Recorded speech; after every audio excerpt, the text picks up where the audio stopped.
वन्देऽहं श्रीगुरु श्रीयुतपदकमलं श्रीगुरुन् वैष्णवांश्च श्रीरूपं साग्रजातं सहगण रघुनाथितं तं सजीवम् साद्वैतं सवधूतं परिजन सहितं श्रीकृष्ण चैतन्य देवं श्रीराधाकृष्ण पादन सहगण ललिता विशाखान्वितांश्च ग्रन्थेर आरम्भे करि मंगलाचरण गुरु वैष्णव भगवान तीनेर स्मरण हईते हय सर्वविघ्न विनाशन अनायासे हय निज वांछित पूरण यस्य प्रसादात् भगवत प्रसाद यस्य प्रसादन्न गति कुतयपि धियांस्तवंस्तस्य यशस्त्रीछन्दं वन्दे गुरु श्रीचरणारविन्दम् गुरुवे गौरचन्द्राय राधिकाय तदालये कृष्णाय कृष्णभक्ताय तद्भक्ताय नमो नमो आजानुलम्बित भुज कनकावदयित संकीर्तनैक पीतर कमलायताक्ष विश्वम्भर द्विजवार जुगधर्मपालो वन्दे जगत प्रियकर करुणाय अवतारो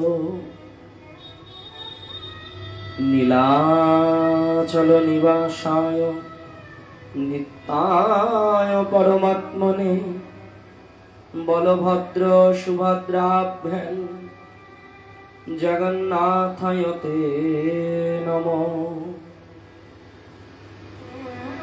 तमादिदेवं करुणानिधानं तमोलवर्णं सुहितावतारम् अपार संसार समुद्र सेतु भजामहे भगवत स्वरूपं तमेव माता च पिता तमेव बन्धुश्च सखा तमेव विद्यां द्रविणं तमेव सर्वमम देवो तप्त कांचन गौरांगी राधे वृंदावनेश्वरी वैशभानुसुतां देवी त्वां नमामि हरिप्रिये हा कृष्ण करुणा सिंधु दीनबंधु जगतपति गोपेश गोपिका कांत राधाकांत नमोस्तुते वृंदावै तुलसी दिव्या वै प्रिया वै केशवस्य च कृष्ण भक्ति प्रदे देवी सत्वत्वै नमो नमो जय रूप सनातन भट्ट रघुनाथ श्रीजीव गोपाल भट्ट दास रघुनाथ এই ছয় গোসাইরে করি চরণ বন্দন যাহা হইতে বিঘ্ন নাশ অভীষ্ট পূরণ বাঞ্ছা কল্পতরুভৎস কৃপা সিন্ধু ভয়ে বচ পতিতানাং পাবনেভ্যো वैष्णवेभ्यो नमो नमः। हरे कृष्ण কৃষ্ণ কৃষ্ণ হরে হরে হরে রাম রাম রাম হরে হরে। बोलिए भगवत महापुराण की, सुखदेव गोस्वामी पाद की, परीक्षित महाराज की, समवेत गौर भक्तवृंद की, प्रेम से बोलो बोलो राधा स्वरानी सरकार की, परम दयाल पतित पवन निताई चाँद की।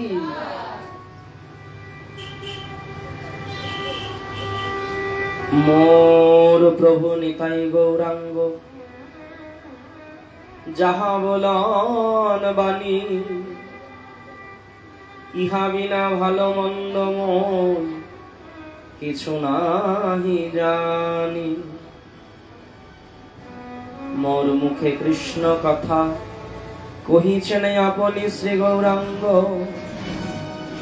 যাহা বলাই তাহাই বলি যেন বিনা যন্ত্র। সকল শ্রোতা বৈষ্ণব চরণে করি কোটি নমস্কার। সবাকার চরণ দোলে মস্তকে দিও আমার, দিন গেলে গৌরাঙ্গ বলে একবার, প্রভু কহে সে হয় আমার, আমি হয় তার। परम करुणावतार रसघन श्री विग्रह करुणार मूर्ति दयार मूर्ति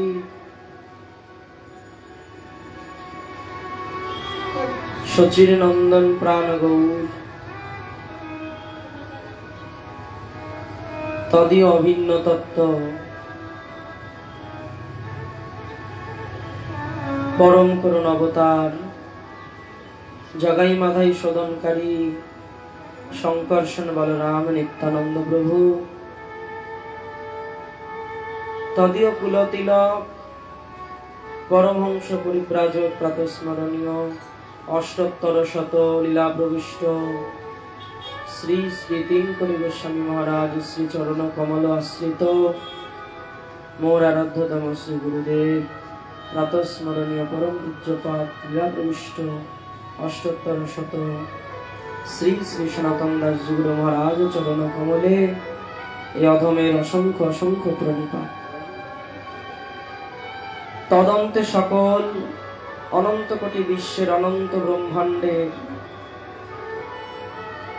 समस्त वैष्णव वृंदेर चरण कमले ए दासन दासेर भूलुंठित प्रणाम। যাহাদের করুণা বিনে কৃষ্ণ ধন নাহি মেলে, যার করুণা বাদ দিয়ে যাহাদের কৃপা বাদ দিয়ে যদি মনে মনে ভাবি যে কৃষ্ণ ধন পাবো, তা কখনোই সম্ভব নয়। কেননা ভগবান উদ্ধবকে একদিন বলেছিলেন, হে উদ্ধব,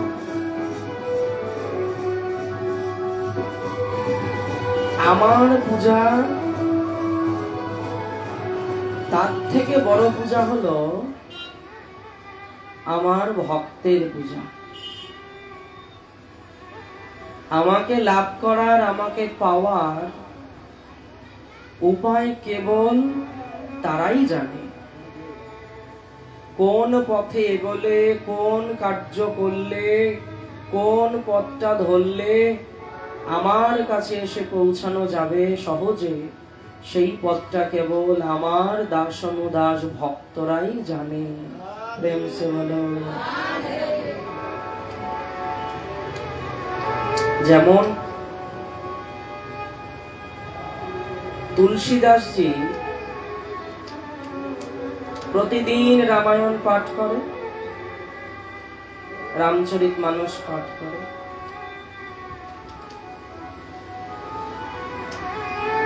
दिन दिन भगवान के पावार एमन लालसा जागलो, उत्कंठा जागलो,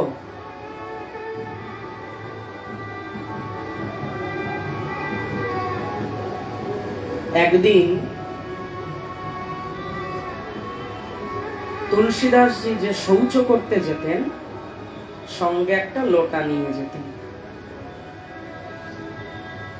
তুলসীদাসজি শৌচ করতে যেতেন, বাহ্যক্রিয়া করতে যেতেন। শৌচক্রিয়া করে যেই ঘটিতে যে অবশিষ্ট জলটা থেকে যেত, সেই জলটা তুলসীদাসজি মনে মনে চিন্তা করছে এমনি ফেলে দেব, এখানে একটা বৃক্ষ দেখতে পাচ্ছি, এই বৃক্ষের গোড়াতেই দিয়ে দেব। কারণ জল দান মানে তো জীবন দান, জল অপচয় করতে নেই। বলে সবজি ধোয়া জলটাও যদি কোনো গাছের গোড়ায় নিয়ে গিয়ে দাও তবুও সেবা হলো। আমরা মায়েরা যারা বাড়িতে গৃহে কাজ করি, আমরা অনেক জল খরচা করি জানি। রান্নার জন্য সবজি বানিয়েছি, ধুচ্ছি, সেই জলটাও এমনি ফেলে দেই আমরা কত কত সময়। সেই জলটা এই যে প্রখর তেজ কোনো বৃক্ষের গোড়ায় দিলেও সে জলটা পেল। তুলসীদাসজির মনে ওই ভাবনাটা এলো। তুলসীদাসজি মনে মনে চিন্তা জলটা এমনি জমিতে মাঠে ফেলে দেব, জলটাই গাছের গোড়ায় দিয়ে দেব। তো যেই না ওই জলটা ওই বৃক্ষের গোড়ায় দিয়েছে, ওই বৃক্ষতে একটা প্রেত আত্মা বাস করত। বলো, একটা প্রেত আত্মা ওই বৃক্ষতে থাকতেন। তুলসীদাসজি তো তা জানতেন না। যেই না বৈষ্ণবের স্পর্শিত জল, বললেন শৌচের জল ছিল তো। বলে তো কি হয়েছে? অপবিত্র পবিত্র বা সর্বাবস্থান গতোপি বা যস্মরে পুণ্ডরীকাক্ষং সবাহ্য অভ্যন্তরম শুচি। বাহ্যক্রিয়া করতে গেছে তো কি হয়েছে? অন্তরে যে হরিনাম ছাড়েনি। বলে বাহ্যক্রিয়া করতে গিয়ে হরিনাম চলবে? বললেন হ্যাঁ, শ্রীমান মহাপ্রভু সেই গোপাল গুরু লীলাতে তা দেখিয়েছে। শ্রীমান মহাপ্রভু যখন শৌচে যেতেন, জিভটাকে দাঁত দিয়ে কেটে যেতেন। সঙ্গে গোপাল নামে একজন সেবক থাকত।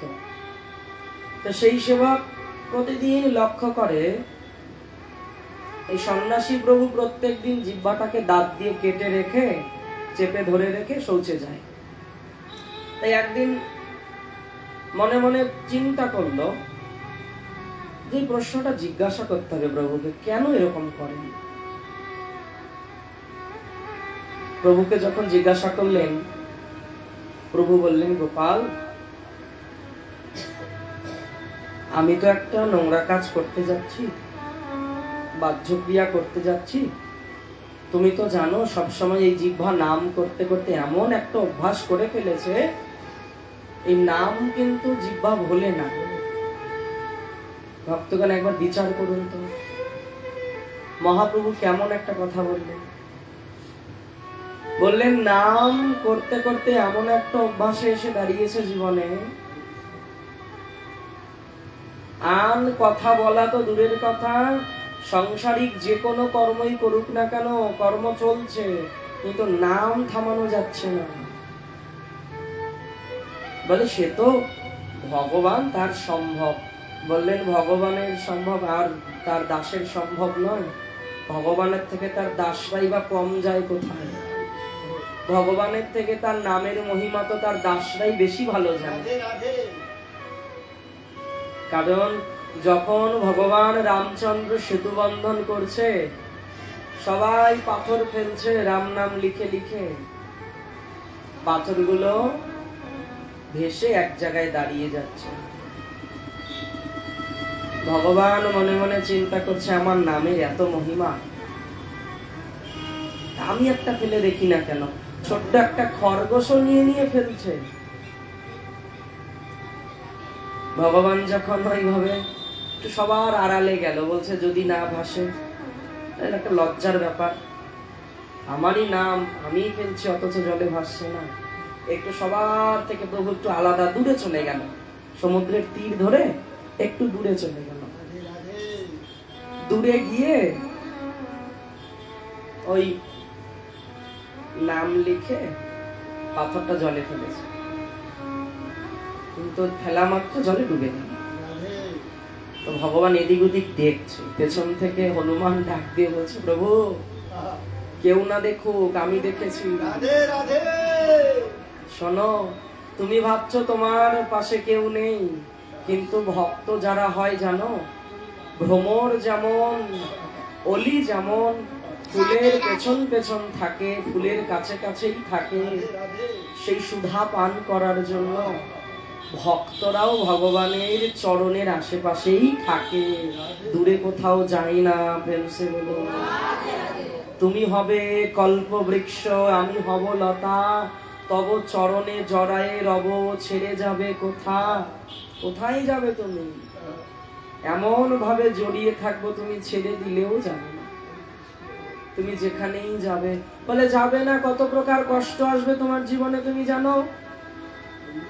কত প্রকার দুঃখ নেমে আসবে জীবনে জানো?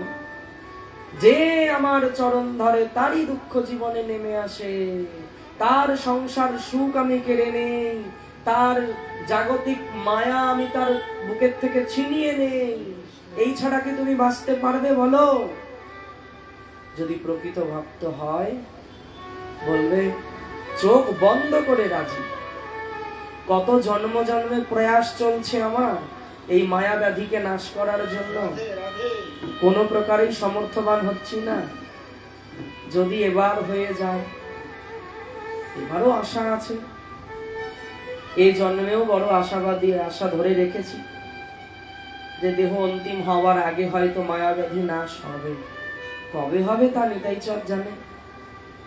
নিতাই চাঁদ কবে শক্তি সঞ্চার করবে এই হৃদয়ে?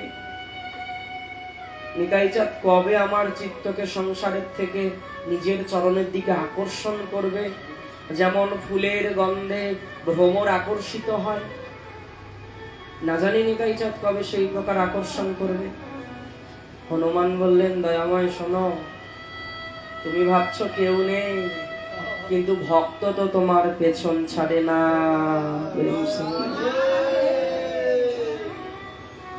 আচ্ছা হনুমান, বলো দেখি, তোমরাও যে নাম লিখে জলে পাথরটা ফেললে, আমি কি ভিন্ন নাম লিখেছি?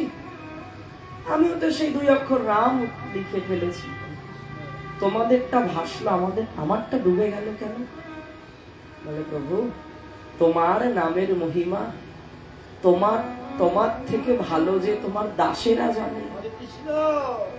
তোমার নামের প্রতি রুচি তোমার থেকে তোমার দাসেদের বেশি, তোমার নামের প্রতি নিষ্ঠা তোমার থেকে তোমার দাসের যে বেশি। সে কারণে সেই একই নাম তাদের নিষ্ঠা, ভক্তি, প্রেম দিয়ে ভাসিয়ে রাখলো। শুধু কি নামে ভাসিয়েছে দয়াময়? ওই রাম 2 অক্ষর যখন লিখেছে, কত প্রার্থনা জানিয়েছে, দেহে দয়াময় এই নাম যেন পূর্ণ ক্রিয়া করে, এই নাম যেন এই পাথর ভাসিয়ে রাখতে পারে। যদি পাথর গলাতে পারে, ভাসাতে কেন পারবে না? যদি এত প্রকাণ্ড শিলাকে গলিয়ে তরল করে দিতে পারে, এই শিলাখণ্ড কেন জলে ভাসবে না? তোমার নামের এরকমই মহিমা, সেই মহিমা তোমার থেকে তোমার দাস বেশি ভালো জানে।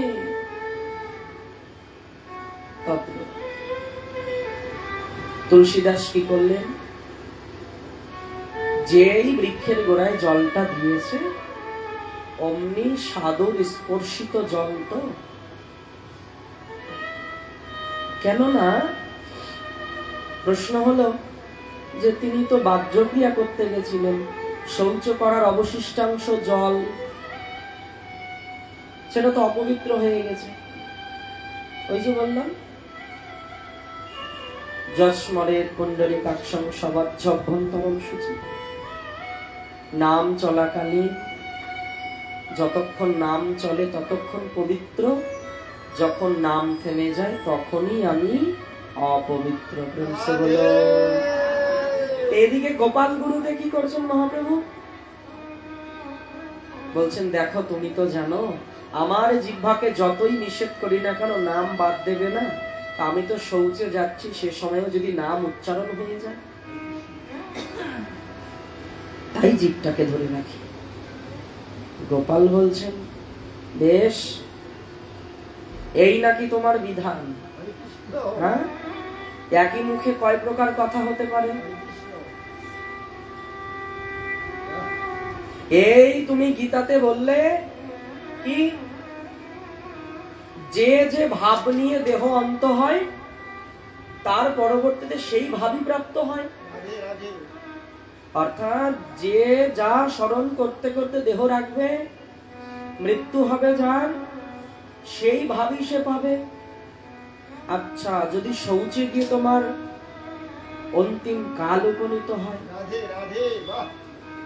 তাহলে তুমি কি সেই সময় নাম করবে না? বা তোমার কথা বাদ দিলাম, আমরা কি সেই সময় নাম করব না?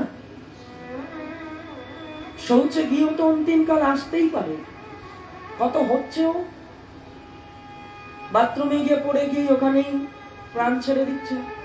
তাহলে সে অবস্থায় কি আমরা যদি মনে করি শৌচে আছি, বাহ্যক্রিয়ায় আছি, হরিনাম করব না,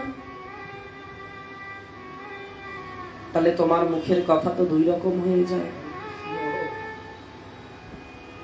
একই মুখে দু রকম কথা তো মানায় না প্রভু। ভগবান চিন্তা করে দেখলেন সত্যি তো, আমি তো দেশ কাল পাত্রের ঊর্ধ্বে গিয়ে হরিনাম বিতরণ করছি। দেশ কোথায় আছি সেটা নয়, কখন আছি সেটা নয়, কি আর কে আমি সেটাও নয়, দেশ কাল পাত্র এই তিনের ওপরে গিয়ে নাম বিতরণ করছি। তাহলে এই বিচারটা তো আনা যাবে না। গোপাল, আজকে থেকে তুমি আমার গুরুদেব হলে, তুমি আমার চোখ খুলে দিলে। জানো না, এই বিষয়টা আমি এইভাবে কখনো ভাবিনি। সত্যি এই বিষয়টা আমি এত গভীর ভাবে ভাবিনি। যতক্ষণ নাম চলে ততক্ষণই পবিত্র, শাস্ত্রে বলা আছে কথা। যখন আমরা ভেতরে নাম করি না তখন অপবিত্র। যতক্ষণ ভগবানের নাম ভেতরে চলছে ততক্ষণ পবিত্র। বলে কেবলমাত্র গঙ্গা থেকে উঠলাম বা এখনই তো স্নান করে বেরোলাম, তো কি হয়েছে? নাম চলছে না তো। যেই না তুলসীদাসজি জলটা দিয়েছে বৃক্ষের গোড়ায়, অমনি প্রেতাত্মা প্রকট হয়ে গেছে। প্রেম সে বলো। প্রকট হয়ে একটা সুন্দর দিব্য মূর্তি ধরে দাঁড়িয়েছে। তুলসীদাসজি বলছেন, কে তুমি? বললেন, আমি এক মহাপাপী ছিলাম। কত জন্মের পাপের ফলে আমি প্রেতাত্মায় পরিণত হয়েছিলাম, এবং প্রেতাত্মা হয়ে আমি এই বৃক্ষতেই থাকতাম। কত কাল অপেক্ষা করেছি কেউ যদি এসে আমায় একটু উদ্ধার করত। সেই কার্যটি আপনি করে দিলেন। আপনার চরণে আমি কৃতজ্ঞ রইলাম। আপনার শ্রীহস্তের এই জল প্রাপ্ত হওয়া মাত্র আমি এই প্রেত জনি থেকে মুক্তি পেলাম। দেখেছো মা, সাধুদের কত ক্ষমতা। সেদিন একাদশীর, মোহিনী একাদশীর মাহাত্ম্যতে বলছিলাম না, ঋষি স্নান করে যাচ্ছে, পাপী দাঁড়িয়ে আছে, কাপড়ের এক বিন্দু জল গিয়ে তার শরীরে পড়েছে, কিচ্ছু করতে হয়নি। সে হরি নামও করেনি, ভগবানের চরণে তুলসীও অর্পণ করেনি, কোন প্রকার সেবা করেনি, শুধু চুরি ডাকাতি, কত কত প্রকার পতিতা রমণীর সঙ্গ কি করেনি। কিন্তু পথ চলতে চলতে শুধু এক সাধুর, এক ঋষির শ্রী অঙ্গের এক ফোঁটা জল তার ছিটকে গিয়ে লেগেছিল, তাইতে তার মানসিকতার পরিবর্তন হয়ে গেছিল। সাধুরা এত ক্ষমতা ধরে, যা ভগবান পারে না তা সাধুরা নিমেষে চুটকিতে করে দিতে পারে, এক তিল সময়ের মধ্যে করে দিতে পারে। ভগবান যেখানে হস্তক্ষেপ করতে পারে না, যে জায়গাটায় ভগবানেরও হাত দেওয়ার ক্ষমতা থাকে না, সেখানটাতে সাধু বৈষ্ণব নির্দ্বিধায় প্রবেশ করতে পারে। আচ্ছা, এরকম ব্যাপার?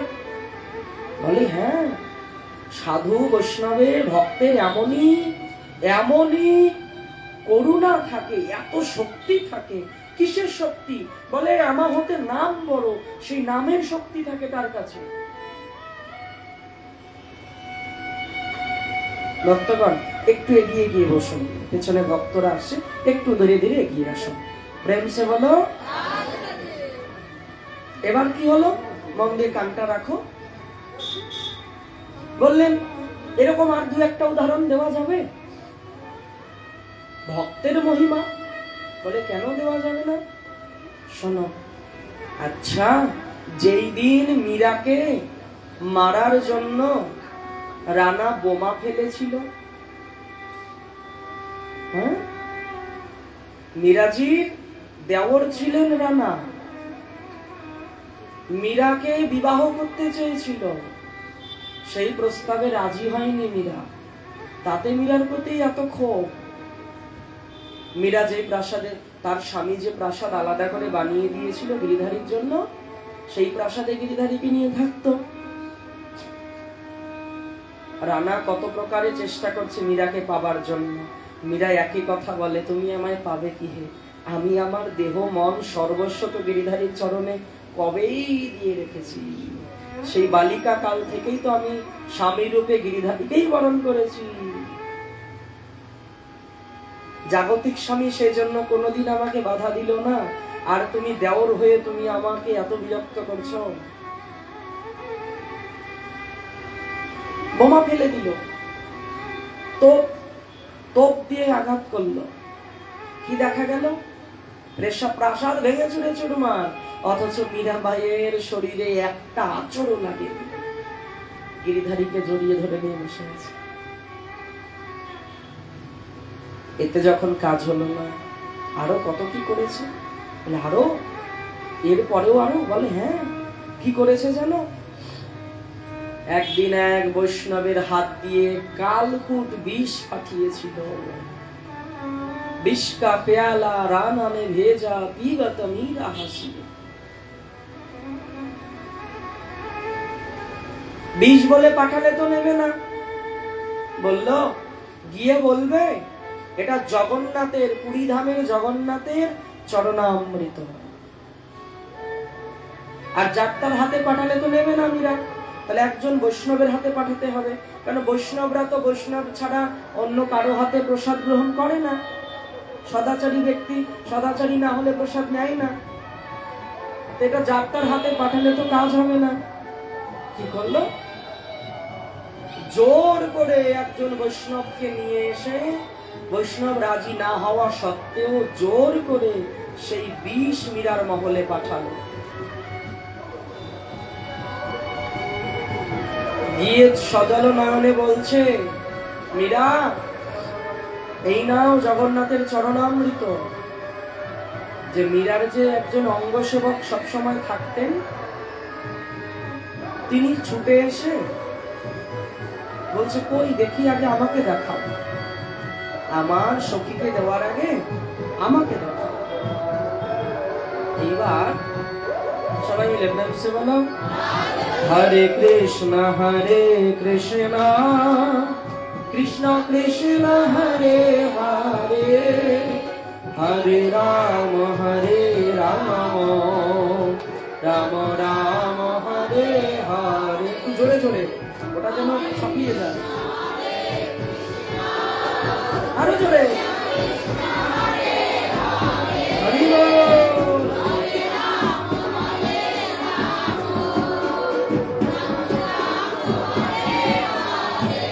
আরেকবার, হরে কৃষ্ণ কৃষ্ণ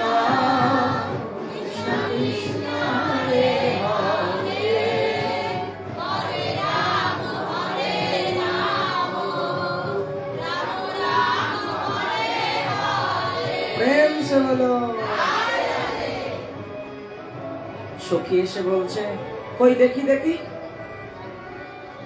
কি চরণামৃত দেখাও দেখি। সখী দেখে বলছে, সর্বনাশ, এ তো চরণামৃত নয়, এ তো বিষ। কিন্তু ওই চরণামৃত শব্দটা মীরাজির কর্ণে প্রবেশ করেছে। ছুটে এসেছে, এসে দেখছে একজন বৈষ্ণব দাঁড়িয়ে আছে। বলছে, সখী দাও দাও, চরণামৃত দাও। বলছে, না সখী, এটা চরণামৃত নয়, এটা বিষ, তুমি দেখে বুঝতে পারছো না? বলে, বুঝতে পারলেও কোনো কাল লাভ হবে না।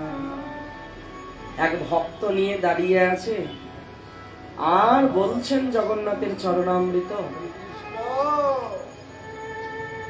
যদি জগন্নাথের কৃপা থাকে তাহলে এই বিষ ও চরণামৃত হইল। ভক্তের মুখের কথাই কত জোর। এই জোর তো শুধু মুখে নয়, আগে অন্তরে আছে। দৃঢ় বিশ্বাস যে আমার জগন্নাথ এই বিষকে অমৃত করবেই করবে।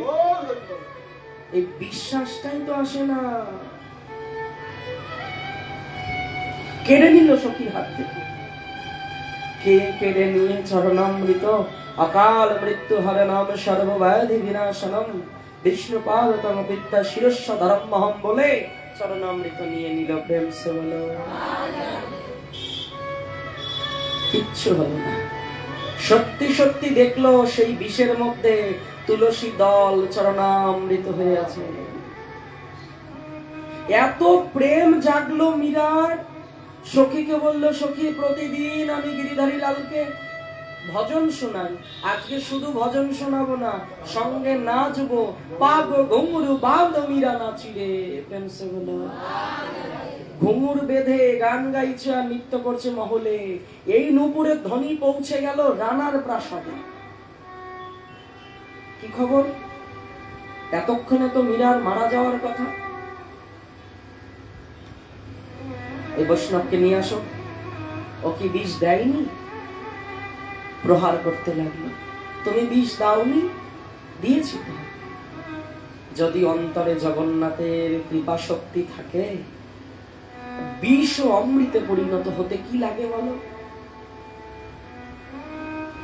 এতেও কাজ হলো না।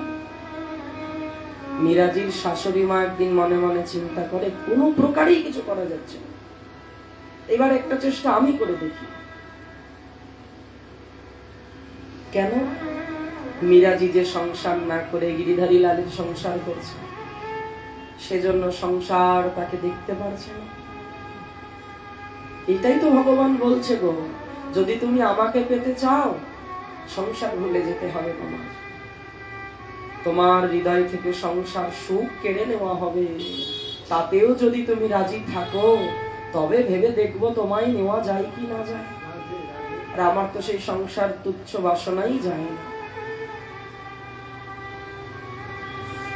একদিন শাশুড়ি মা বলল, মীরা অভিনয় করে একটু যাবে আমার সঙ্গে। কোথায় মা? বলেন, ওই একটা ঘরে একটু যেতে হবে, চলো না আমার সঙ্গে। ওখানে যেতে আমার একা একা ভয় লাগে, তুমি একটু সঙ্গে চলো। তোমার তো ভয় নেই, তোমার গিরিধারী লাল নাকি তোমার সঙ্গে থাকে, চলো। ফুসলে ফাসলে যেন তেন প্রকারে একটা চারিদিকে বদ্ধ ঘর, মীরাজিকে সেইখানে নিয়ে ঘরে নিয়ে শাশুড়ি মা বাইরে এসে ঘর বাইরে থেকে বন্ধ করে দিল। সেই ঘরে কি থাকতো জানো? বহু বহু প্রেতাত্মা। জানতো ওই ঘরে প্রেতাত্মা আছে, যদি কোনো প্রকারে মীরাকে ওই ঘরে নিতে পারি তাহলে প্রেতাত্মা মীরার ক্ষতি করবে। কিন্তু মীরাজি প্রবেশ করা মাত্র প্রেতাত্মার হৃদয়ে আনন্দে পুলকিত হয়ে উঠল। আজ বুঝি আমাদের এই কষ্ট থেকে মুক্তি হবে, নিবৃত্তি হবে। যে নিবৃত্তি কেউ করে দিতে পারেনি। কত ওঝা, কত কবিরাজ, কেউ পারল না। কত পূজা, কত পাঠ, কোনো কিছুতে লাভ হলো না। কিন্তু যেন মনে হলো অন্ধকার জগতে একটা আলোর দিশা দেখা গেল। কাকে দেখে? মীরাকে দেখে। প্রেতাত্মাদের হৃদয়ে একটা ব্যাকুলতা, ঝড় তুফান এলো। কিন্তু ওরা তো প্রেতাত্মা, আমার তুফান হয়তো হরিনাম দিয়ে প্রকাশ করতে পারবো, ওরা তো পারছে না। ওরা তো ভয়ঙ্কর গর্জন করতে লাগলো, যেন বলছে আর বিলম্ব করো না, আমাদের তাড়াতাড়ি এই প্রেতজনি থেকে মুক্তি দাও। প্রেম সে বলো। যেন মীরাজিকে এসে ধরবে এরকম একটা ভাব দেখাচ্ছে।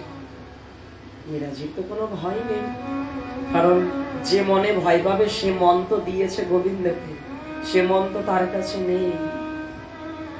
মীরাজি ওখানে বসে গিরিধারী লালকে ডাকতে লাগলো, নাম করতে লাগলো, হরে কৃষ্ণ কৃষ্ণ কৃষ্ণ হরে।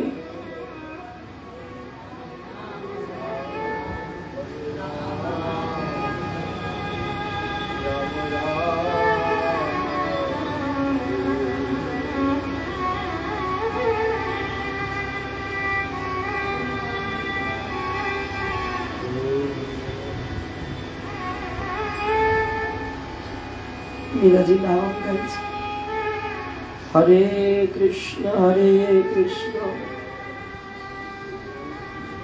কৃষ্ণ কৃষ্ণ হরে হরে, হরে রাম রাম রাম হরে হরে। নামের ধ্বনি শুনতে শুনতে প্রেতাত্মার যত পাপ ছিল একটু একটু করে খণ্ডন হতে লাগলো, এক একজন করে উদ্ধার পেতে লাগলো। যে উদ্ধার হয়ে যায় সে কত আশীর্বাদ দিয়ে যায়, ধন্য হোক তোমার ভজন জীবন। সমস্ত প্রেতাত্মা উদ্ধার হয়ে গেল বৈষ্ণবের শুধু মুখের নাম শুনে। এটা বেশি দূরের ঘটনা নয় মা, এটা কলিযুগেরই ঘটনা, এটা দাপর যুগের ঘটনাও নয়, এটা কলিরই প্রভাব। আমরা প্রত্যেকে একটা কথা বলি, কি কলি কারো সাথ দেয় না। বলছে কলিকালে যদি ভজন করা যায় না, অল্প ভজনে প্রেম প্রাপ্তি হয়, যা অন্য কোন যুগে সেই ব্যবস্থাটা ছিল না। সত্য ত্রেতা দাপর এই 3 যুগে এইরকম পদ্ধতি ছিল না।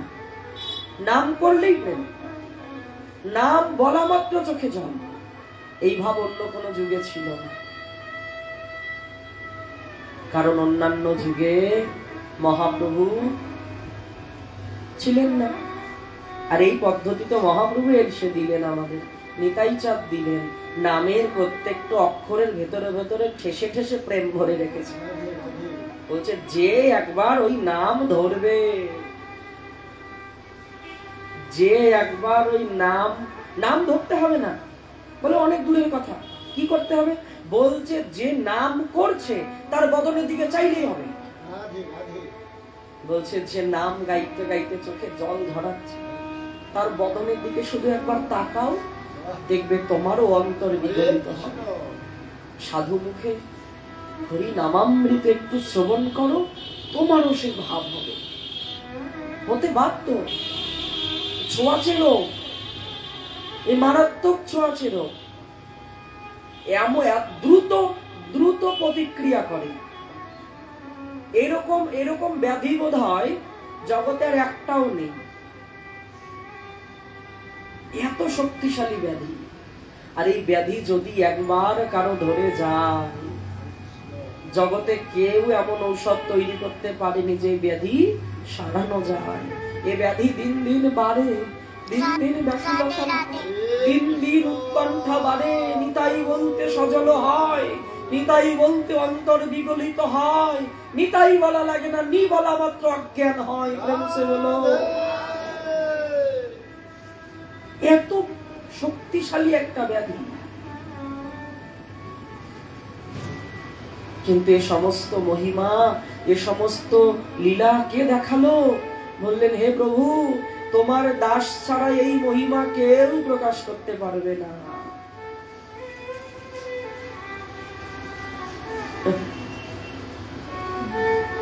তুলসীদাসজিকে বলছেন সেই প্রেতাত্মা, শোনো, তুমি আমার কত উপকার করলে জানো, কত কত অপরাধের ফলে আমি প্রেতাত্মা হয়ে এই বৃক্ষতে পড়েছিলাম, তৃষ্ণার্ত কণ্ঠ নিয়ে পড়েছিলাম।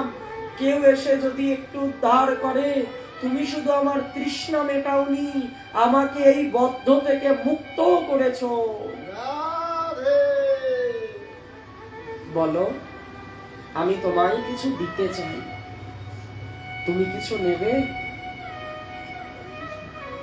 বলে, বহুদিন আগে যখন আমি সংসারে ছিলাম, যৌবনকাল ছিল, আমার স্ত্রী একবার আমাকে ভৎসনা করে বলেছিল, এই রক্ত মাংস শরীরটার প্রতি এত মোহ তোমার। স্ত্রী বলেছিল। সে সমস্ত স্ত্রীর চরণেও কোটি কোটি ধন্যবাদ। যার বাক্য বাণের প্রভাবে তুলসীদাসজি এত মহান ভক্ত হল।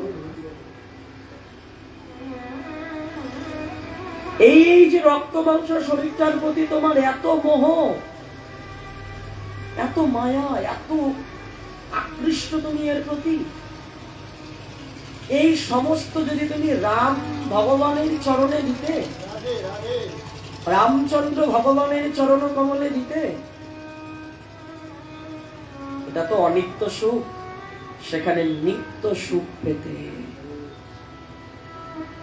সেদিন তুলসীদাসজি বলেছিল, এত বড় কথা,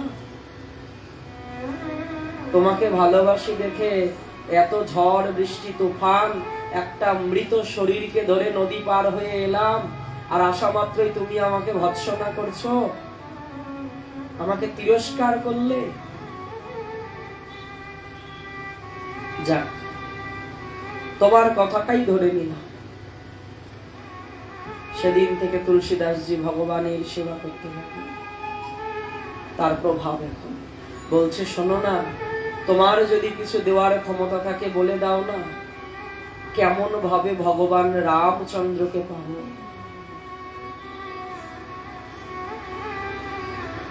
ভক্তরা তো অন্য কিছু চাইতে জানে না,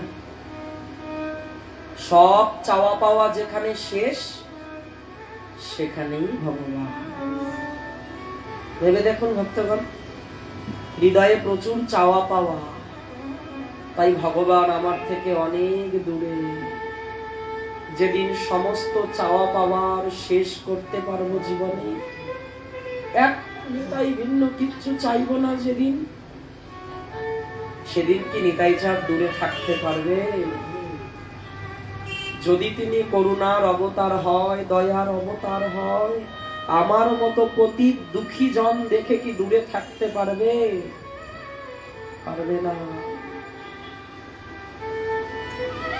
আমাকে দেখে দূরে থাকতে পারবে না। যেদিন আমার সমস্ত বাসনার নিবৃত্তি হবে, যেখানে বাসনা শেষ সেখানে ভজন শুরু। যেখানে বাসনার সমাপ্তি সেখানে কৃষ্ণ ভজন আরম্ভ। প্রেম সে বলো। অনেক ভাগ্যের ফলে বৈষ্ণব আসিয়া মিলে, বলো রাধা রানী কি।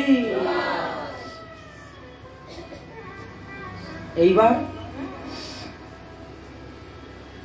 তুলসীদাসজি বলছেন, তোমার যদি কিছু দিতে হয়, কেমন ভাবে প্রভু শ্রী রামচন্দ্রকে পাবো সেইটা একটু জানাও আমায়।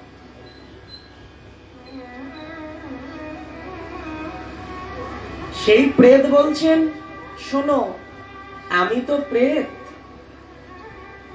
আমার তো সেই ক্ষমতা নেই প্রভুকে পাইয়ে দেওয়ার, কিন্তু আমি এটুকু বলতে পারি যে কিভাবে তুমি পাবে, সেই অধরা বস্তুকে কিভাবে তুমি ধরতে পারবে, আমি এটুকু বলতে পারি।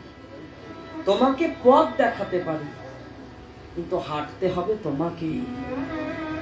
শ্রী গুরুদেব এই তো করেন, আর কি করেন?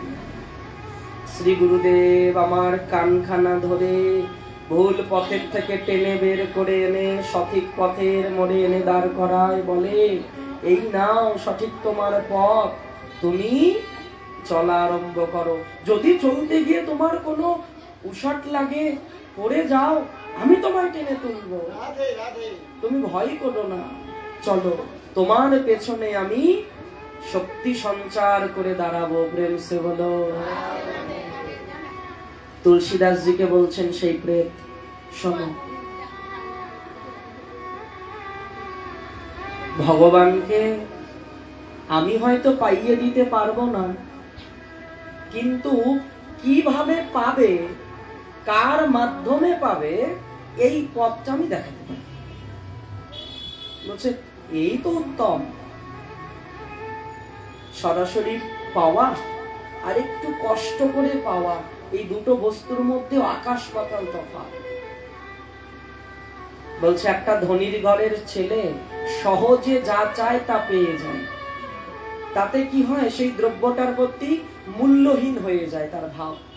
কিন্তু একটা দরিদ্র ঘরের ছেলে খুব কষ্ট করে সেই বস্তুটাই যদি পায়, তার কাছে সেটা রত্ন সমতুল্য থাকে। তো বললেন, শোনো, তুমি যদি আমাকে এইটুকুই বলে দিতে পারো যে আমি কি ভাব ধারণ করলে, কার কাছে গেলে, কোন পথে গেলে, কি করলে ভগবানকে পাবো, বাকিটা আমি দেখছি, তুমি শুধু আমায় পথটা বলে দাও। সহজে পাওয়ার থেকে কষ্ট করে পাওয়া অনেক ভালো, তাতে মূল্য থাকে। চাইলাম পেলাম, চাইলাম পেলাম, মূল্যহীন হয়ে যাবে বস্তু। বস্তু জ্ঞান চলে আসবে, সাধারণ জ্ঞান আসবে। বললে শোনো,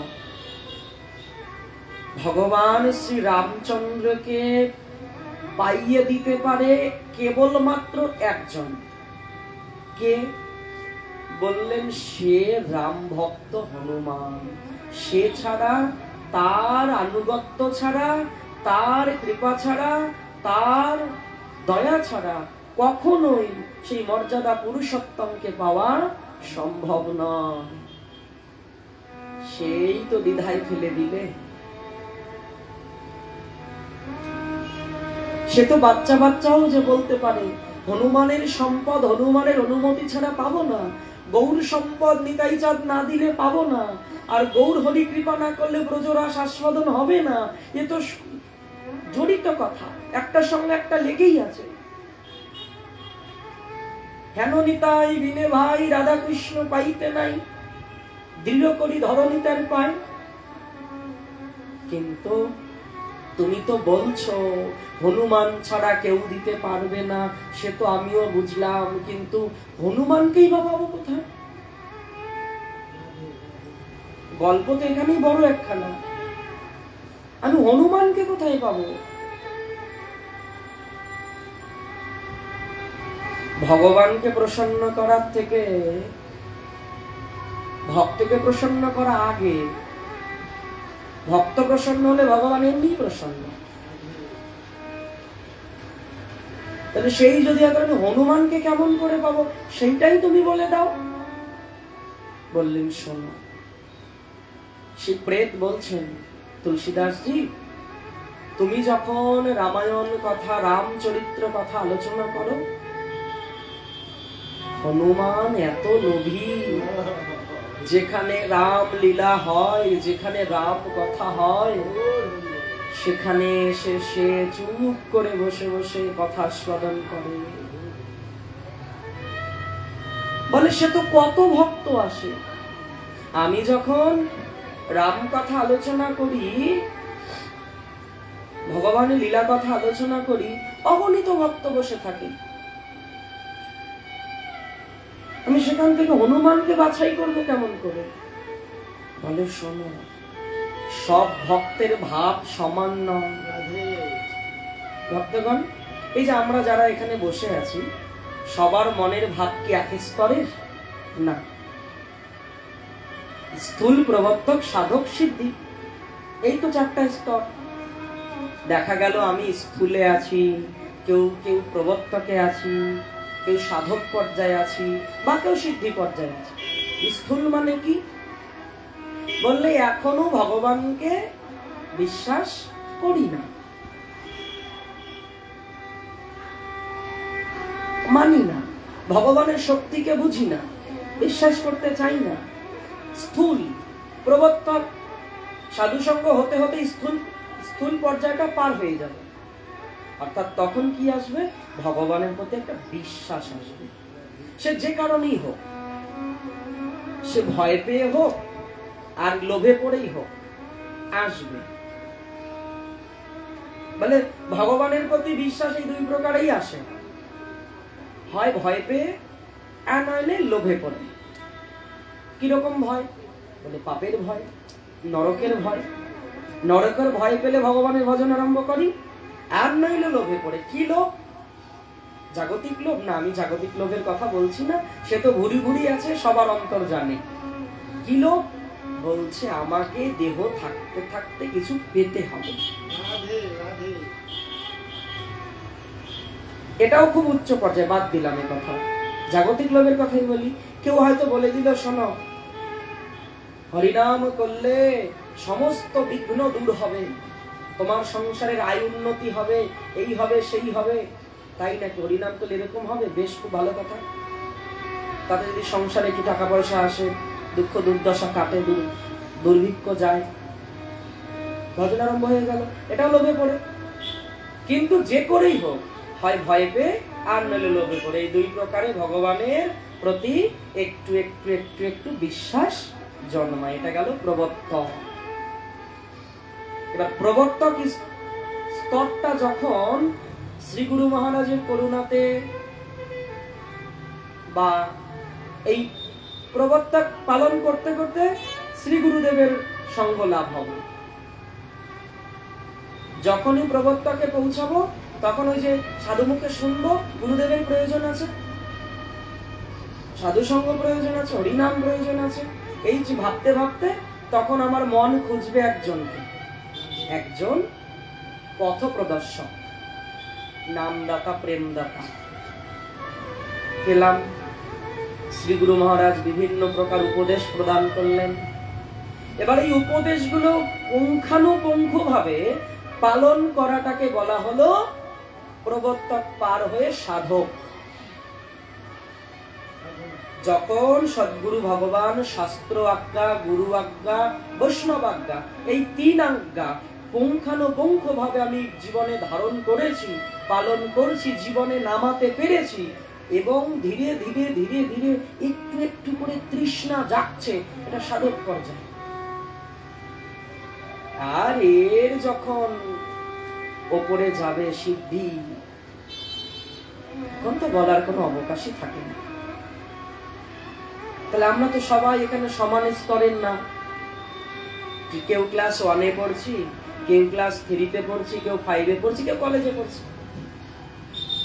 এই ভাবের জন্যই শ্রীমান মহাপ্রভু নাম সংকীর্তন সবাইকে নিয়ে করলেও ওই রাত্রি যে ভজন, লীলা রস আস্বাদন গোনা বাছা ভক্তকে নিয়ে করতেন, স্বরূপ, রামানন্দ, এদেরকে নিয়ে। কেন? বললেন ওই রাধা ভাব, কৃষ্ণ ভাব, ওই কৃষ্ণ বলে কাদা, রাধা বলে কাদা, সবাই তো বুঝবে না। সেজন্য বাছাই করা গোনা গোনা ভক্ত নিয়ে করলেন। এই পথ দেখানো মহাপ্রভু, যে সব আলোচনা সবার সঙ্গে নয়, সব তত্ত্ব বিশ্লেষণ সবার সঙ্গে নয়। একথা ভগবান গীতাতেও নিষেধ করেছেন। কি বলেছেন? বলেছেন, হে অর্জুন শোনো, যাদের আমার এই কথাতে রুচি নেই, যারা শুনতে আগ্রহী নয়, তাদের কাছে এই সমস্ত জ্ঞান তত্ত্ব আলোচনা করবে না।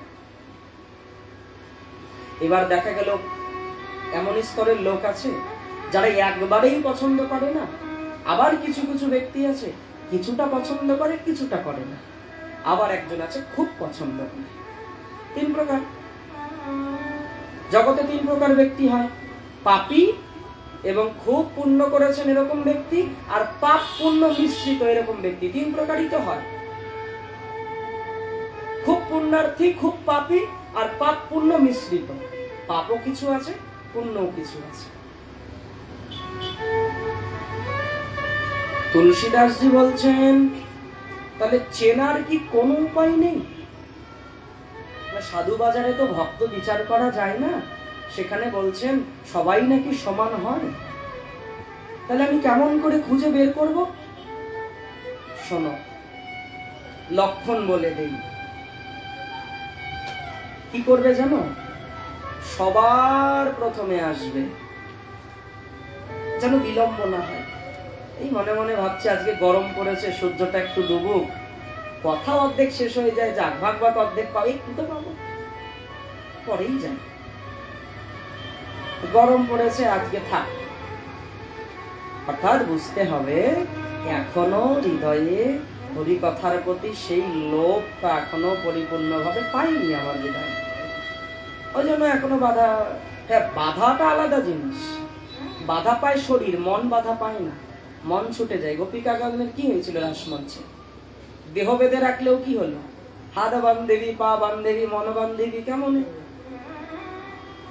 ভৌতিক শরীর ছেড়ে দিয়ে তারা সূক্ষ্ম শরীর নিয়ে পৌঁছে গেল রাসমঞ্চে। শরীর তো একটা না, দুটো। ভৌতিক শরীরের ভেতরে সূক্ষ্ম শরীর, সেই শরীর নিয়ে পৌঁছে গেল। বললেন শোনো, সবার প্রথমে আসবে আর সবার শেষে যাবে। আর যাবার আগে দেখবে ওই যেখানে ভক্তরা বসেছিল সেইখানটায় দণ্ডবত করবে, গড়াগড়ি দেবে, এবং তার মুখমণ্ডলে একটা আলাদাই জ্যোতি লক্ষ্য হবে। ওই যে শ্রোতা এসে মাথা যে নত করবে, ও মাথা আর তুলবে না, কারো সঙ্গে কথা বলবে না, সবসময় ওই হরি কথার মধ্যে ডুবে থাকবে।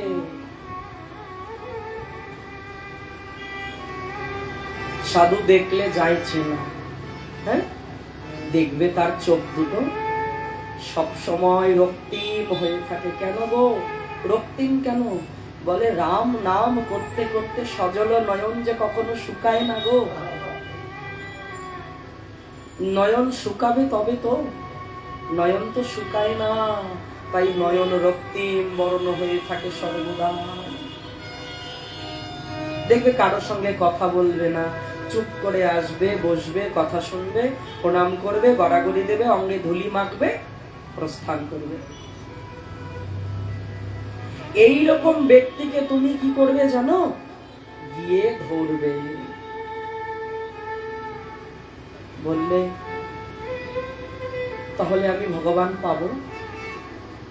শোনো, পথ দেখালাম, তুমি গিয়ে ধরো, যদি তেনার কৃপা হয় অবশ্যই পাবো। বেশ, তুলসীদাসজি আজকে ওই মনোভাব নিয়েই বসেছে। লক্ষ্য করলো, সবার আগে এসে বসলো, সামনে বসলো। সামনে এসে কেন বসলো? বলে পেছনে বসলে সংসারের প্রভাব আমাকে ধরতে পারে, মন চঞ্চল থাকবে। আর বক্তার কাছাকাছি থাকলে একটা কি হয় জানো? ওই জন্য সবসময় যারা চতুর, প্রকৃত হরিকথা আস্বাদন করতে চাই, তাদের আমাদের উচিত সবসময় কাছে থাকা, কাছাকাছি বসা। কেন বলছে? বক্তার দৃষ্টিশক্তি পড়ে সেখানে। দৃষ্টিশক্তি পড়ার কারণে কি হয়? মনটা এদিক ওদিক যায় না, ছুটতে পারে না। মন একটা গণ্ডির মধ্যে বাধা থাকে। কেন? তখন স্বতন্ত্র থাকে না, তখন অধীনস্থ। কার? বললেন ওই বক্তার অধীনস্থ হয়ে যায়। বক্তার তো নয়, বক্তার মুখে যে হরি কথা, সেই কথা তাকে বেঁধে ফেলে। পেছনে বসলে দেখবে মন চঞ্চল থাকে। পরীক্ষা করে দেখো, বিশ্বাস না হয় পরীক্ষা করো। যত দূরে থাকবে তত মন চঞ্চল, কাছে থাকলে অত মন চঞ্চল হবে না। কি সত্য না মিথ্যা? হ্যাঁ, প্রেম সে বলো। সবার আগে এলো, ওই সবার পরে আসলে ওই যেরকম পিছনে বসতে হবে। যে সবার বেলাটা ডুবছে, অন্ধকার হয়েছে, রোদটা কমছে, বলে আমি এত রোদের তেজ, ফর্সা মানুষ জ্বলেও যেতে পারে। প্রেম সে বলো, ক্ষমা প্রার্থী বাহ্যিক কথা। এইবার তুলসীদাসজি লক্ষ্য করলেন একটা দিব্য মূর্তি। কেন দিব্য মূর্তি? বলছে যার রোম রোম রাম বসে, হ্যাঁ, যার হৃদ মন্দিরে যুগল কিশোর বসে থাকে, প্রয়োজন পড়লে বুক ছিঁড়ে যেখানে দেখিয়ে দিতে পারে। নৈষ্টিকে ভজন এই তোমারে কহিলাম ভাই, হনুমান তাহাতে প্রমাণ। নৈষ্টিক ভজনের যদি উদাহরণ দিতে হয়, এক রাম ভিন্ন কেউ নেই, হনুমান ভিন্ন কেউ নেই। এত এত নিষ্ঠা।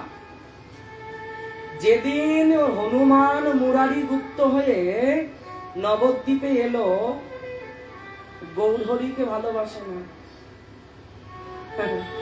গৌরহরি বলে কি হে মুরারি? বলে ভালোবাসবো সেই দিনই যেই দিন আমি আমার আরাধ্যকে দেখতে পাবো। এই তুলসীদাসের এরকম নিষ্ঠা ছিল।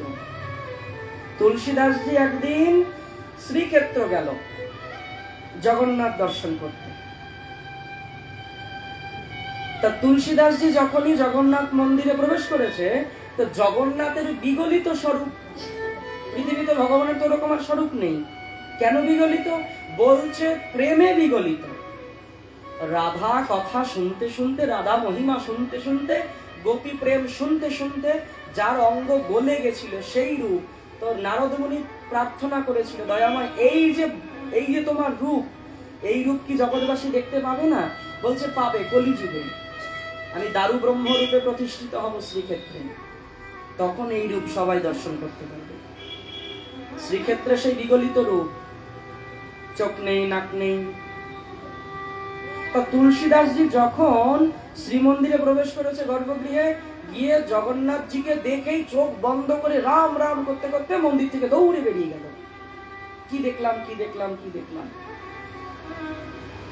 এখন তো সন্ধে রাত হয়ে গেছে, আমি আর ফিরতে পারবো না, ব্রহ্ম মুহূর্তে আমি রওনা হব, পুরী ত্যাগ করবো আমি। কেন?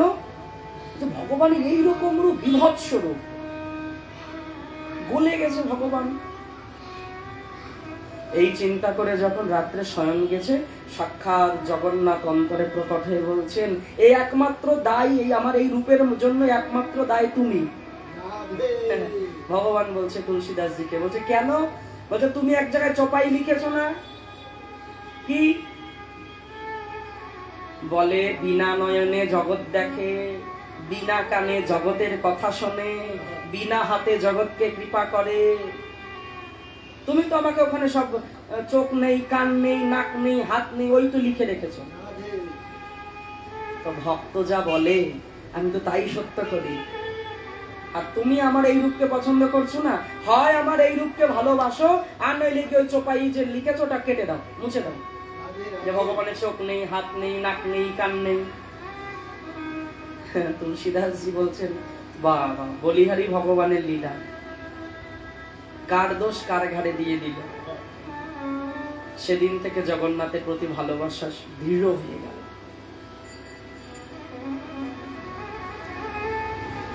তুলসীদাসজি রাম কথা আরম্ভ করবে, ভক্তগণ আসতে আরম্ভ করলো।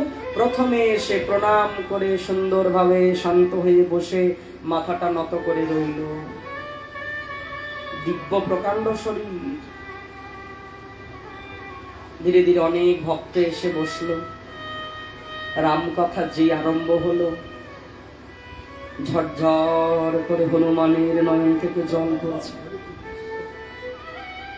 কথা শুনছে আর জল পড়ছে। যার রোম রোম ভগবান বসে, সেও যদি বলে ভগবানকে পাই না, ভগবান কবে পাবো, কবে প্রেম পাবো। রামদাস বাবাজি মহারাজ,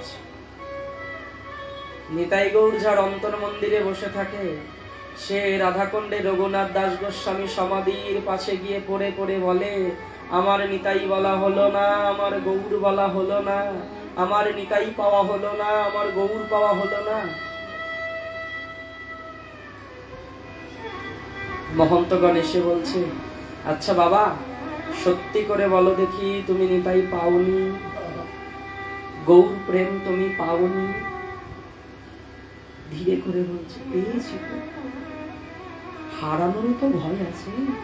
পাপী মন, সংসারমুখী মন, কখন না জানি মন হারিয়ে দেয়। পাইনি সে ভাব আলাদা, পাওয়ার পরে হারানোর কষ্ট।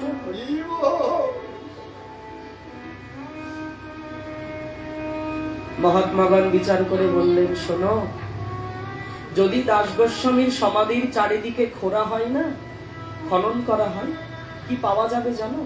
বলছে, বাবাজি মহারাজের শুধু চোখের জল পাওয়া যাবে। নিতাই নিতাই বলে এত চোখের জল ফেলেছে সেখানে। দাস গোস্বামী সমাধির কাছে কেন? দাস গোস্বামী যদি করুণা করে, তাহলে দাস গোস্বামীর মতো হই, রাজার সেই বৈভব ছেড়ে দিয়ে জগন্নাথের ড্রেনে ফেলানো সেই পচা প্রসাদ ধুয়ে ভক্ষণ করতে পারে। 24 ঘন্টায় এক বাটি মাঠা পেয়ে থাকতে পারে। একদিন দাস গোস্বামী রাধাকুণ্ডের পাড়ে বসে নাম করছে, এত প্রকাণ্ড তেজ নিয়ে সূর্যদেব উঠেছে। রাধারানীর করুণার শরীর তো রাধারানী সহ্য করতে না পেরে এদিকে ভজনও ছাড়বে না, শরীর জ্বলে যাচ্ছে তেজে। রাধারানী এসে নিজের আঁচলখানা পেছনে দাঁড়িয়ে দাস গোস্বামীর মস্তকের উপর ছাতার মতো করে দাঁড়িয়েছে। করো, আমি তোমায় ছায়া প্রদান করলাম, তুমি যত পারো নাম করো। যে রাধারানীকে স্মরণ করবে, যে ভগবানকে ভালোবাসবে, তাকে ভজন করানোর দায়িত্বটাও ভগবান নিয়ে নেয়। হনুমানজির নয়ন থেকে ঝরঝর করে জল পড়ছে, শুধু রাম কথা শুনে, হরি কথা শুনে চোখে জল। কত প্রেম থাকলে হরি কথা শুনে চোখে জল আসে। আমি বড় অভাগা, নাম ছিল মন, নাম পাগল হলো মন। হরি কথা শুনতে শুনতে, বলতে বলতে এ পাপী মন পুলকিত হয় না, আকুল হয় না। বাসু রহিয়া পাষাণ দিয়া কেমনে গড়িয়াছে, কোন না জানি পাষাণ দিয়ে হৃদয়টা গড়েছে। যে হরি কথা যা শুনে পাথর গলে যায়, কিন্তু আমার মন পাষাণ গলে না। কথা চলল অনেকক্ষণ, কথা ধীরে ধীরে বিশ্রাম হলো। বিশ্রাম হওয়ার পর সব ভক্তগণ প্রণাম করে করে চলে গেল। এবার লক্ষ্য করছেন, হনুমানজি সেই ভক্ত রূপ ধরে এসেছিল, একটা শরীর ধারণ করে এসেছিল। সে প্রণাম করে, ওখানে দণ্ডবত করে, গড়াগড়ি দিয়ে সেই ভক্ত পদরজ অঙ্গে নিয়ে সেই ভক্ত পদ ধুলিতে সিক্ত হয়ে স্নান করে উঠে যাচ্ছে।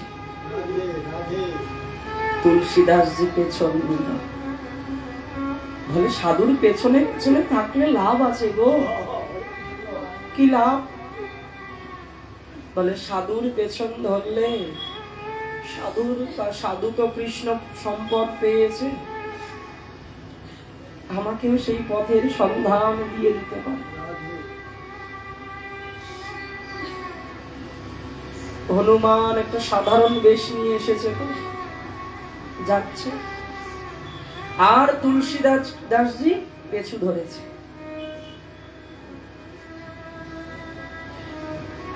হনুমানজি বুঝতে পারলেন, এ আজকে আমাকে ধরেছে।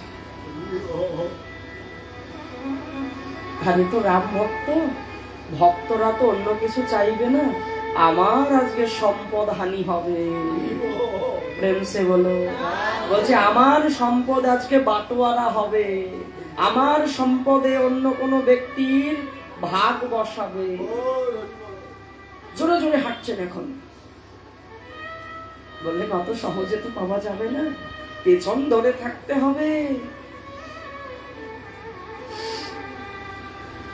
জোরে হাঁটছেন, তুলসীদাসজিও জোরে জোরে হাঁটছেন। ছুটতে ছুটতে গিয়ে তুলসীদাসজি সেই ভক্তের চরণ জড়িয়ে ধরে পড়ে গেছে। বলে তোমাকে আমি আর ছাড়ছি না। কত প্রকারে বোঝানোর চেষ্টা করছে, আরে আরে তুমি একজন বক্তা, আমি শ্রোতা, ভোলানোর চেষ্টা করছি। তুমি যতই নিজের রূপকে ঢেকে আসো, আমি জানি তুমি কে। কারণ আমাকে তোমার পরিচয় দিয়েছে একজন, সে মিথ্যা পরিচয় দিতে পারে না। আর তোমার লক্ষণ বলছে তুমি প্রভু রামচন্দ্র চরণের দাস। ভগবানের চরণের যারা দাস হয় তাদের দেখলে বোঝা যায়,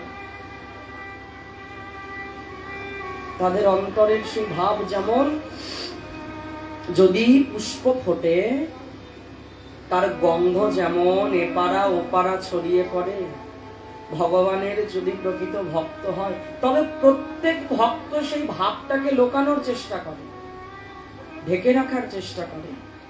কিন্তু জগৎবাসীর কল্যাণের জন্য ভগবান তার কিছু কিছু মহিমা প্রকাশ করে থাকেন। কিছু কিছু প্রকাশ না করলে কি হবে?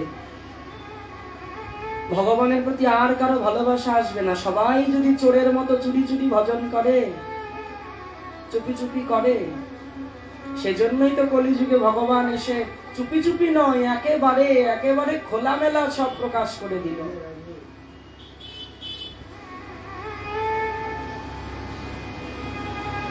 যেই না চরণ ধরে পড়েছে, বলছে ছাড়ো ছাড়ো, অপরাধ হবে আমার। বলে তোমায় আমি ছাড়বো না, তুমি কে আমি জানি, তুমি বীর হনুমান, প্রভু ভগবান রামচন্দ্রের একনিষ্ঠ ভক্ত। বললে কে বললো তোমায় আমি হনুমান? না না, আমি হনুমান নই। হনুমান কোথায় আর আমি কোথায়? বললেন না, আমি ছাড়বো না, কোনো প্রকারেই ছাড়বো না। ছাড়তে পারি, শর্ত। কি শর্ত? বলছে আমি যা চাইবো আমায় দিতে হবে। তো হনুমান কি আর জানে না কি চাইবে? যারা কৃষ্ণ বলে পাগল, যারা নিতাই বলে পাগল, তারা কি আর কোনো সাংসারিক বস্তু চাইতে পারে? তারা কি আর কোনো ভোগের দ্রব্য চাইতে পারে? যা পেলে ভোগে আসক্ত হবে চিত্ত, যা পেলে মন ভোগের দিকে ছুটবে, তা তো চাইতে পারবেই না। ভক্তরা নিতাই চরণে এমনও বলে রাখে, হে নিতাই, আমার পাপী মন তো তোমার প্রেম ছাড়া সংসারিক বস্তু চাইলেও ভুল করে চেয়ে বসতে পারি, কিন্তু তুমি তো বিজ্ঞ, তুমি বিজ্ঞ হয়ে আমাকে সেই বস্তু দিয়েও দিও না। ভগবান বলেছেন আমি বিজ্ঞ, তাহা কেন দেব? আমি বিজ্ঞ, তাহা কেন দেব? স্বচরণামৃত দিয়া উদ্ধার করিব। নিতাই চাঁদ গৌর হরির কাছে সাংসারিক বস্তু চাইলেও আশা করি নিতাই চাঁদ দেবে না, কারণ সাংসারিক বস্তু নিয়ে তারা আসেই না। তারা এনেছে কি? অনর্পিত চরিঞ্চিরা করুণায় অবতীর্ণ কালো, যা কোনোদিন কেউ পায়নি। প্রেম সে বলো। ওইখানটায় খুব কথা হচ্ছে, সিঁড়িতে বসে আছো যারা 2-3 জন, ওইখানটায় হয় তোমরা বাইরে চলে যাও, আর নাহলে খুব শান্তভাবে বসো। আমার চোখ যাচ্ছে বারে বারে ওখানে, অনেকক্ষণ থেকে লক্ষ্য করছি। এই পরিবেশে হরি কথা হয় না। যদি কথা বলার জন্য এসে থাকি তাহলে তো বাড়িতে বসেও কথা বলতে পারতাম গো। এখানে তো শুনতে এসেছি। কি অমৃত, অমৃতময় কর্ণ। বলছে এক একটা অক্ষর শুধু অক্ষর যাচ্ছে না, প্রেম যাচ্ছে ভেতরে। প্রেম সে বলো, বলো রাধা রানী কি, নিতাই চাঁদ কি। হনুমানজির চরণ এমন ভাবে ধরেছে, ঠিক সেই রকম তুমি হবে কল্প বৃক্ষ, আমি হব লতা, দৃঢ় ভাবে জড়িয়ে রব, ছেড়ে যাবে কোথা, যেতে চাইলেও যেতে দেব না, আমি যা চাইছি তুমি আমায় আগে দাও, আমি ক্ষুধার্ত, আমি তৃষ্ণার্ত, কত কত জন্ম আমার পিপাসায় বুক ফাটে, কত কত জন্ম থেকে আমার ক্ষুধা লেগে আছে, যদি পারো দয়া করে আমার তৃষ্ণা নিবারণ করো, আমার ক্ষুধা নিবারণ করো। বলে কোন তৃষ্ণা, কোন ক্ষুধা?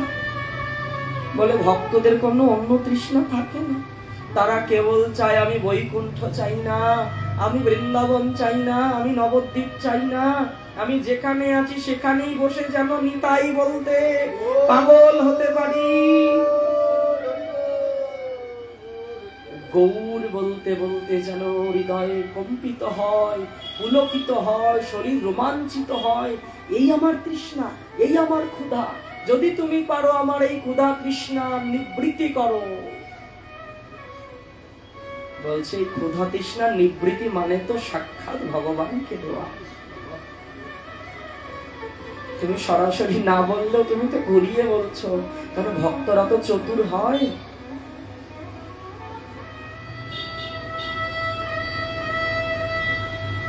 যেমন গৌরহরি শ্রীধরকে বলেছিল না, 7 প্রহরিয়া ভাবের মধ্যে এসে শ্রীবাস অঙ্গনে বসে, শ্রীধর তোমার সঙ্গে কত কলহ করি শ্রীধর, যা বেচে তোমার সংসারে চলে সেই বস্তুটাও তোমার কাছ থেকে আমি ছিনিয়ে নিই, তুমি না দিলেও কেড়ে নিয়ে আসি তোমার সেই থোর, মোচা, কাঁচা কলা, কচু শাক, লাউ। ওই কেড়ে নিয়ে আসাতে যে কি আনন্দ শ্রীধর, সে কেবল আমিই জানি জানো। তবে শোনো শ্রীধর, এতদিন তো শুধু নিলাম, কিছু তো দিতে পারি না, এখন আমি 7 প্রহরিয়া ভাবে বাবা বিষ্ণু, বলো শ্রীধর তুমি কি চাও আমার কাছে? শ্রীধর বললেন, না চাইতেই সব দিয়েছ, চাইতে আর কি বাকি থাকে, কি চাইবো?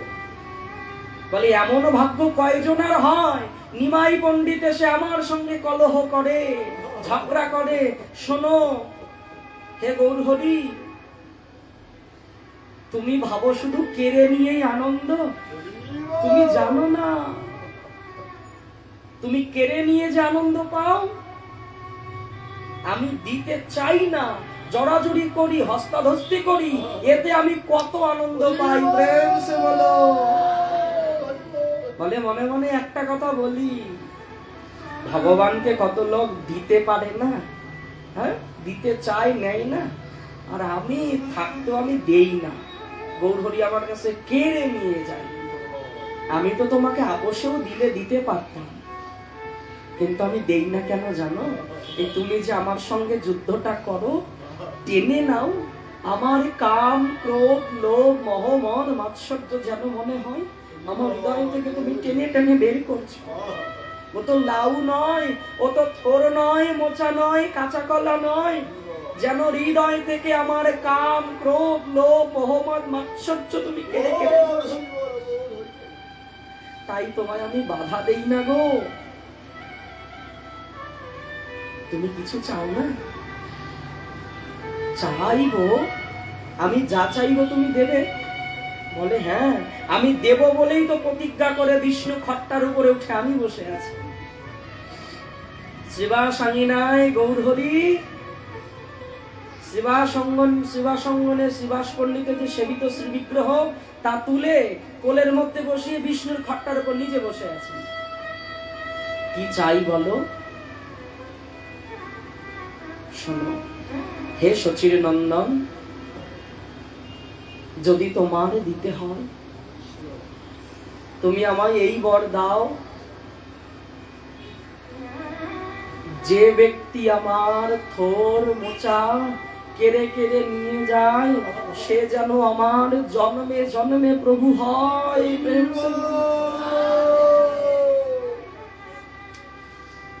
ওই শচীর নন্দন গৌর যেন আমার সর্বস্ব হয়। তখন তো গৌর হরি আর কোনো কারো সম্পর্কের আবদ্ধ নয়, তখন তো সাক্ষাৎ ওই জগন্নাথ মিশ্র পুরন্দরের পুত্র যেন আমার জন্মে জন্মের প্রভু হয়। আর এইভাবে যেন আমার কাছ থেকে ওই থোর মোচা কেড়ে কেড়ে নিয়ে যায়।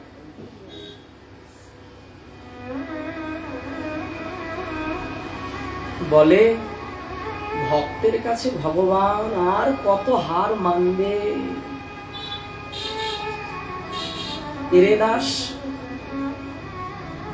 রেদাস একটা শালিগ্রামে সেবা করতেন, মুচির কাজ করতেন রেদাস। সংসারে এত অনটন, ভগবান কতবার স্বপ্নাদেশ করে বলছে, রেদাস কিছু তো নাও। আমি কিচ্ছু চাই না, শুধু যেন তোমার সেবা করতে করতে এই দেহটা অন্তিমে যেতে পারে, এইটুকুই শুধু চাই। কিন্তু এত অনটন রেদাসের সংসারে ভগবান দেখে সহ্য করতে পারে না। একদিন কি করেছে, ভগবানকে যখন ওই শালিগ্রাম ভগবানকে যখন রাত্রেবেলা বিশ্রাম দিয়েছে, সকালবেলা যখন ঠাকুরজিকে তুলতে গেছে, গিয়ে দেখছে ওই ঠাকুরজি যে সিংহাসনে রয়েছেন ওই সিংহাসনে একটা সোনার মোহর। ভগবান মনে মনে ভাবছে, দিলে যখন নেয় না, যদি এইভাবে দেখার পরে যদি মনে হয় যাক একটা সোনার মোহর পেলাম, দিয়ে একটু কিছু ক্রয় করে এনে ভগবানের সেবা কাজে লাগায়। ভক্তরা তো সংসারের জন্য লাগায় না, যাই করে নিয়ে গিয়ে নিতাই চরণে ঢেলে দেয়, নিতাই চাঁদের সেবায় লাগিয়ে দেয়। কিন্তু এই ভক্ত তার উপরে স্ত্রীকে ডাক দিয়েছে, এই শোনো শোনো, কোথায় আছো শোনো, এই সারাশিটা নিয়ে আসো তো রান্নাঘর থেকে, রসোই ঘর থেকে সারাশিটা নিয়ে আসো। কেন স্বামী, কেন স্বামী? বলছে নিয়ে আসো না। সারাশিটা এনেছে, ওই সারাশি দিয়ে দূর থেকে ওই মোহরটাকে চেপে ধরে নিয়ে যাচ্ছে গঙ্গার দিকে, নিয়ে গিয়ে ওই সারাশি সমেত গঙ্গায় ফেলে দিয়েছে। সোনার মোহর হাতে স্পর্শ করলো না, বলছে স্বর্ণ স্পর্শ করাতে যদি অন্তর বিচলিত হয়। সারাশি দিয়ে তুললেন, সারাশি সমেত, বলে ধাতু দোষ যদি লেগে যায়, লোহা তো একটা ধাতু, দোষ লেগে যায়, সারাশি সমেত ফেলে দিল। বেশ, দ্বিতীয় দিন আবার যখন ভগবানকে রাত্রে বিশ্রাম দিয়েছে, সকালবেলা যখন আবার ঠাকুরজিকে জাগাতে গেছে, গিয়ে দেখছে দেখে আর একটা মোহর। তখন ভগবানকে ভৎসনা করে বলছে, আমি বলেছি না আমি তোমার কাছে চাই না কিছু, নিজেকে খুব দয়াশীল মনে করো। ভক্ত ভগবানকে বলছেন নিজেকে বড় দাতা মনে করো, হ্যাঁ, নিজেকে খুব দয়াশীল মনে করো। তোমার কাছে বলেছি একবারও আমার এগুলো দ্রব্য চাই না, যদি দিতে হয় প্রেম বন্যায় ভাসিয়ে দাও আমায়, প্রেম বন্যায় ডুবিয়ে দাও আমায়। আবার একখানা সারাশি দিয়ে ওই তুলে ধরে সেই গঙ্গায়। তৃতীয় দিন ভগবানকে বকাঝকা করার পরেও ভগবান শুনল না। কি করেছে? তৃতীয় দিন আবার যখন ঠাকুরজিকে জাগাতে গেছে, গিয়ে দেখছে আবার সেই সোনার মুখোশ। রেদাস এমন রেগে গেছে, বলছে শোনো, স্ত্রীকে বলছে শোনো, আজকে থেকে না থাকবে আমার ঘরে ঠাকুর, আর না থাকবে এই ঝামেলা। সিংহাসন সমেত তুলে নিয়েছে আজকে, শালিগ্রাম বসানো সিংহাসনে, সেই সিংহাসন তুলে নিয়ে দৌড়াচ্ছে গঙ্গার দিকে। আর যে ভগবানের নাম করলে সংসার বন্ধন নাশ হয়, যে প্রভুর কীর্তন করলে সেবা করলে মোহ মায়া দূর হয়, সেই প্রভুই যদি আমাকে ধরে ধরে মোহ মায়ায় ফেলতে চায়, আমার লাগে না ওই রকম ভগবান। সিংহাসন ধরে নিয়ে গঙ্গার তীরে গিয়ে যেই না শালিগ্রাম গঙ্গায় নিক্ষেপ করবে, অমনি ভগবান চতুর্ভুজ প্রকট হয়েছেন। প্রেম সে বলো। প্রকট হয়ে রেদাসকে বলছে, রেদাস একবার তো আমায় জিততে দাও। হ্যাঁ, প্রত্যেকবার তুমি জিতে গেলে, আমি হেরে গেলাম। আরে অন্তত পক্ষে ভগবান বলে জ্ঞান করে একবার জিততে দাও, ভগবানের মর্যাদা হানি হবে। বলে ভগবান ওই ভক্তের চরণে, ভক্তের কাছে হেরে যান। বলে ভক্তের কাছে হারো বলেই তো তুমি ভগবান। সবাই তো জগতে জিততে চায়, সবাই তো জগতে লাভ প্রজা প্রতিষ্ঠা চায়, নিচু হতে কয়জন চায়? তোমাকে না বলেছি দয়াময়, আমার এই সংসার প্রপঞ্চ আমায় দিও না। এবার ভগবান বলছেন, বেদাস শোনো, আমি তোমায় দিচ্ছি না, কিন্তু তোমার এই যে ভক্তের যে মহিমা চতুর্দিকে প্রকাশ হয়েছে, আচ্ছা তুমি বলো, আমার সেবার থেকে আমার ভক্তের সেবা বড় না ছোট? বোঝাচ্ছে রেদাসকে। রেদাস বললেন, অবশ্যই বড়। ভগবানের সেবার থেকে তার দাসের সেবা অনেক বেশি ফলপ্রদ। আচ্ছা তুমি বলো রেদাস, তোমার একটা মাথা গোজার জায়গা নেই, তুমি যে বসে 10টা ভক্ত নিয়ে একটু সংকীর্তন করবে, সেই জায়গাটাও তোমার নেই। তুমি যে একটা ভক্ত দুয়ারে এলে কিছু একটু প্রসাদ তার হাতে দেবে, সেই ব্যবস্থাটাও তোমার নেই। আচ্ছা তুমি বলো, ভক্ত অভুক্ত ফিরে যাওয়া কি ভালো? তবু তা হয়তো ভালো না। বলে তাহলে তুমি কেন ভাবছো আমি তোমায় দিচ্ছি? আমি তো তোমায় দিচ্ছি না, আমি আমার ভক্তের সেবার জন্য আয়োজন করছি, ব্যবস্থা করছি, এটা তোমার সমস্যা কি? প্রভু ভয় হয়। ভোগী মন তো কত কত জন্ম থেকে ভোগ করে করে এসেছে, যদি ওই প্রপঞ্চ দেখে ভোগে আবার আসক্ত হয়, বলে তোমার দায়ভারটা আমি নিয়ে নিয়েছি। এক কাজ করো বেদাস, তোমার জন্য নয়, তুমি আমাকে এই যে একটা পাতার কুটিরে রেখে দাও, ঝড় বৃষ্টি রোদ তুফান কত কষ্ট হয় আমার, তোমার ইন্দ্রিয় সুখের জন্য নয়, আমার ইন্দ্রিয় সুখের জন্য করো। বেশ, শর্ত আছে। কি? বলে তুমি ভক্ত সেবার জন্য, হ্যাঁ তোমার সেবার জন্য তুমি ব্যবস্থা করতে পারো, শর্ত একটাই, আমার জন্য কোনো ব্যবস্থা তুমি করতে পারবে না।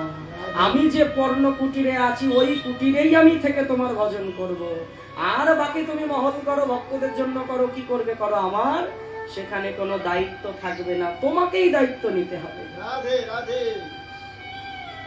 ভগবান ভাবছে মনে মনে, তবুও যাক, একটু তো রাজি হয়েছে। শর্ত কি? বললেন আমার জন্য কোনো ব্যবস্থা করা যাবে না।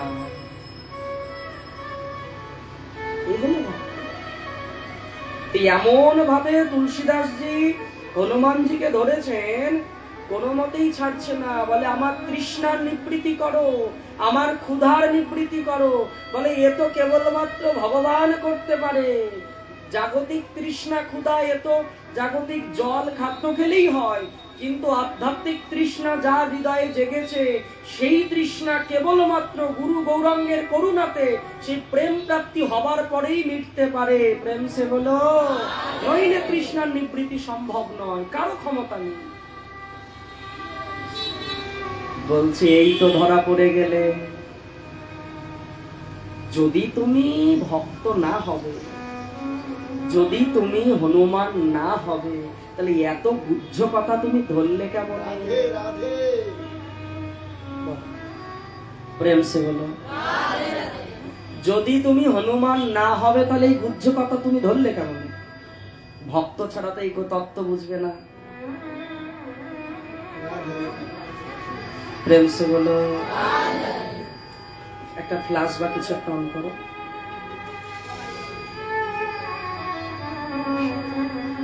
বলো রাধা রানী কি, নিতাই গৌর ভগবান কি।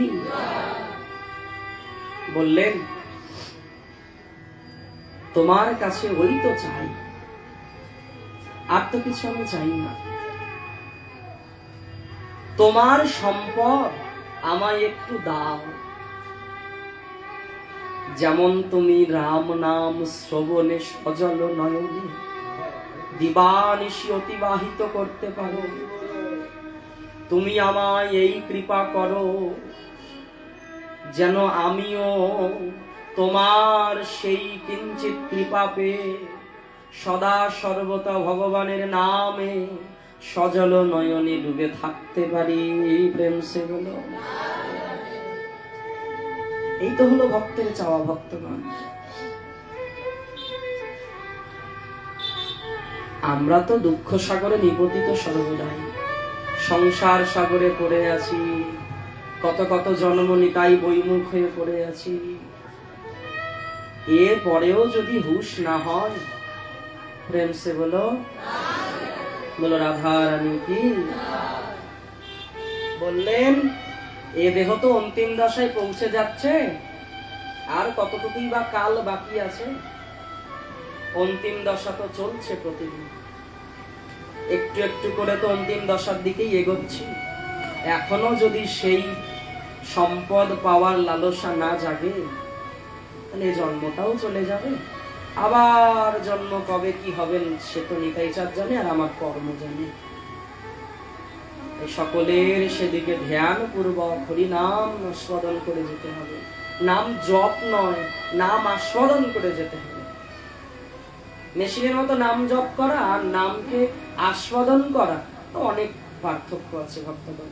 তো বললেন নাম আস্বাদন করার চেষ্টা করি। জপ তো হলো, অনেক দিন হলো।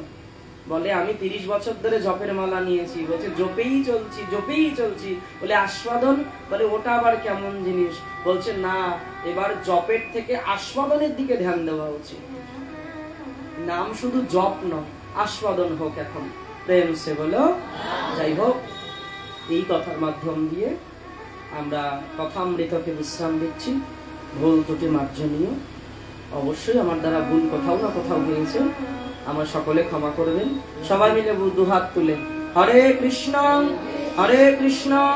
কৃষ্ণ কৃষ্ণ হরে হরে, হরে রাম রাম রাম হরে হরে, কৃষ্ণায় বাসুদেবায় হরে পরমাত্মনে, প্রণত ক্লেশনাশায় গোবিন্দায় নমো নমঃ, কৃষ্ণায় বাসুদেবায় দেবকী নন্দনায় চ নন্দ গোপ কুমারায় গোবিন্দায় নমো নমঃ।